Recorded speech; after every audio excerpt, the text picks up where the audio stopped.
கழற்றவும் பட்டன்களை அகற்றவும் நீட் தேர்வில் எல்லை மீறிய என்டிஏ. இந்துக்கள் புனிதமா கருதக்கூடிய தாலிய கழற்ற சொல்லியிருக்காங்க. உடுத்திய உடையில அதிக பட்டன்கள் இருந்ததுனால அந்த பட்டன்களை அகற்ற சொல்லியிருக்காங்க. தலைவெறி கோலமா அனுப்பியிருக்காங்க. இப்படி கொடூரமான அணுகுமுறைகளை கையாண்டது வேற யார் மீதும் இல்ல, நீட் தேர்வை எழுத சென்ற மாணவ மாணவிகள் கிட்டதான். நீட் தேர்வுக்கே தமிழ்நாட்டில் கடும் எதிர்ப்பு இருக்கிற நிலையில நீட் தேர்வுல இவ்வளவு அத்துமீறல்கள் அரங்கேறி இருக்கிறது கடும் விமர்சனங்களை எழுப்பியிருக்கு. தமிழ்நாட்டில் இருக்கிற 234 எம்எல்ஏக்கள்ல 230 எம்எல்ஏக்கள் ஆதரவோட நீட் தேர்வுல இருந்து விலக்கு வேணும்னு கேட்டு நிறைவேற்றப்பட்ட தீர்மானத்தை குடியரசுத் தலைவர் நிராகரிச்சிருக்கிறதும், நீட் தேர்வுக்கு சட்ட போராட்டம் நடந்துட்டு இருக்கிற நிலையில அரசு பள்ளி மாணவர்களுக்கு 7.5% இடஒதுக்கீட்டை சாத்தியப்படுத்தின தமிழ்நாட்டில தான் இவ்வளவு பெரிய அவலம் அரங்கேறி இருக்கு. தேர்வு நடத்துற தேர்வு முகமையோட தரமே கேள்விக்குள்ளாகப்படுற நிலையில தேர்வு முகமை நடத்தியது பரீட்சையா இல்ல மாணவர்கள் மீதான மன ரீதியிலான தாக்குதலான கேள்வி எழுப்ப வேண்டியிருக்கு. நீட் தேர்வு விதிமுறைகளில் இருந்து எல்லை மீறியதா தேசிய தேர்வு முகமை? பரீட்சை நடத்தும் தேர்வு முகமையின் தரத்தை யார் எடை போடுவது? இதையெல்லாம் தான் ஸ்பாட்லைட்ல பார்க்க போறோம். 2025ஆம் ஆண்டுக்கான இளநிலை மருத்துவ படிப்பிற்கான நீட் தேர்வு நாடு முழுக்க நடைபெற்றுச்சு. இந்த தேர்வை இந்தியா முழுக்க 23 லட்சம் மாணவ மாணவிகளும் தமிழ்நாட்டில் 1.5 லட்சம் பேரும் எழுதினாங்க. சென்னை, மதுரை, திருச்சி உட்பட மொத்தம் 31 நகரங்கள்ல நீட் நுழைவுத் தேர்வு மையங்கள் அமைக்கப்பட்டிருந்துச்சு. இந்த மையங்கள்ல கடும் சோதனைகள் நடத்தப்பட்டது கடும் விமர்சனத்திற்கு உள்ளாகியிருக்கு. திருப்பூர்ல நீட் தேர்வு மையத்துல தேர்வெழுத வந்த மாணவிகள் உடையில அதிக பட்டன்கள் இருந்ததுனால அந்த பட்டன்களை அகற்ற சொல்லியும் அதுக்கு மேல அந்த உடைய மாற்ற சொல்லியும் அறிவுறுத்தியிருக்காங்க. திருவாரூர் மாவட்டம் நீலக்குடியில தமிழ்நாடு மத்திய பல்கலைக்கழக நீட் தேர்வு மையத்துல தேர்வெழுத வந்த மாணவிய தேர்வு மைய அதிகாரிகள் தாலியை கழட்டி கொடுக்கணும்னு சொல்லியிருக்காங்க.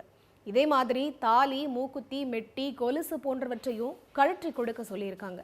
கர்நாடகாவில் உள்ள கலபுரகி பகுதியில பிராமண சமுதாயத்தை சேர்ந்த மாணவர்களோட பூநூலை கழற்ற சொல்லியும் வற்புறுத்தி இருக்காங்க. மாணவர்கள் மேல தேர்வு நேரத்தில் நடத்தப்பட்ட மன ரீதியிலான தாக்குதலாதான் இது அமைஞ்சிருக்கிறதா குற்றம் சாட்டுறாங்க கல்வியாளர்கள். ஆனா தேசிய தேர்வு முகமை வெளியிட்டிருக்கக்கூடிய விதிமுறைகள்ல இப்படி குறிப்பிட்டது போல ஆடையோட பட்டன்களோ தாலியையோ பூநூலையோ அகற்றணும்னு ஸ்பெசிபிக்கா எங்கேயும் குறிப்பிடப்படல. ஆபரணங்கள் அணிஞ்சு வரக்கூடாதுன்னு போட்டிருக்கே தவிர அதுல மத ரீதியான நம்பிக்கைக்கு எதிராக இருக்கிற விஷயங்களை செய்ய சொல்லி எங்கேயும் குறிப்பிடப்படல. 2017ஆம் ஆண்டு பட்ஜெட்ல தான் முதல் முறையா இந்தியா முழுமைக்கும் தேர்வுகளை நடத்த ஏதுவா தேசிய தேர்வு முகமை உருவாக்கப்பட்டுச்சு. பொறியியல், மருத்துவம், நிர்வாகம் தொடர்பான உயர்கல்வி நுழைவுத் தேர்வுகள் உட்பட 30க்கும் அதிகமான தேர்வுகளை தேசிய தேர்வு முகமை நாடு முழுமைக்கும் நடத்துறாங்க. தேர்வு மையங்கள்ல மாணவர்கள் கடும் சோதனைக்குள்ளாக்கி அத்துமீறும் தேர்வு முகமை சரியா இயங்குதா? அங்க நடக்கிற முறைகேடுகளை யார் கேள்வி எழுப்புறதுங்கிற விமர்சனமும் எழுப்பப்படுது. தேசிய தேர்வு முகமையான என்டிஏ நடத்தின 2021 மற்றும் 2024 ஜேஇஇ மெயின்ஸ், 2021, 2022 மற்றும் 2024 இளநிலை நீட், 2024 யூஜிசியோட நெட் தேர்வுல குளறுபடிகள் நடந்து வழக்குகள் நீதிமன்ற கதவை தட்டியிருக்கு. குறிப்பா நீட் தேர்வு மையங்கள்ல சிசிடிவி இல்லாதது, ஆள் மாறாட்டம் நடந்தது நிரூபிக்கப்பட்டது, வினாத்தாள் முன்கூட்டியே வெளியானதுன்னு முறைகேடுகளோட உச்சத்துக்கு போய் நீதிமன்றத்துக்கிட்ட கொட்டு வாங்கியது தேசிய தேர்வு முகமை. இதையெல்லாம் விட 67 பேர் நீட் தேர்வுல முழு மதிப்பெண்கள் வாங்கினதும், கருணை மதிப்பெண்கள் வழங்கியது, வினாத்தாள் டெலிகிராம்ல வெளியானதா கூறப்பட்ட வழக்குல உச்சநீதிமன்ற தலைமை நீதிபதி சந்திரசூட் நீட் முறைகேட்டை உறுதி செஞ்சது வரைக்கும் தேர்வு முகமை பல பிரச்சனைகளோட தொடக்க புள்ளியா இருக்கு.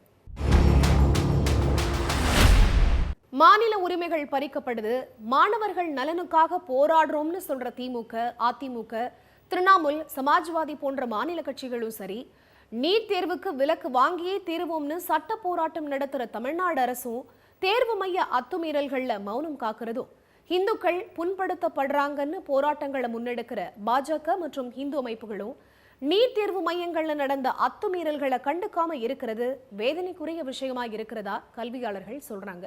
நீட் தேர்வே வேணாம்னு சொல்றது ஒரு பக்கம் இருந்தாலும் தேர்வு நடைமுறைகள்ல உள்ள குளறுபடிகளும் அத்துமீறல்களும் களையப்படணுங்கிறதும், தகுதி தேர்வு மட்டும்தான் தரமான மாணவர்களை உருவாக்கும் அப்படிங்கிறத நம்புற தேர்வு அமைப்புகள் சோதனை முயற்சிகள் தான் தேர்வு முறையா நடத்தும்னு நம்புறதும், மாணவர்களை மனரீதியா அழுத்தத்துக்கு உள்ளாக்குறதும் நிறுத்தப்படணும் அப்படிங்கிறது தான் கல்வியாளர்கள் சொல்லுற விஷயமாவும் மாணவர்களோட மனநிலையாவும் இருக்கு.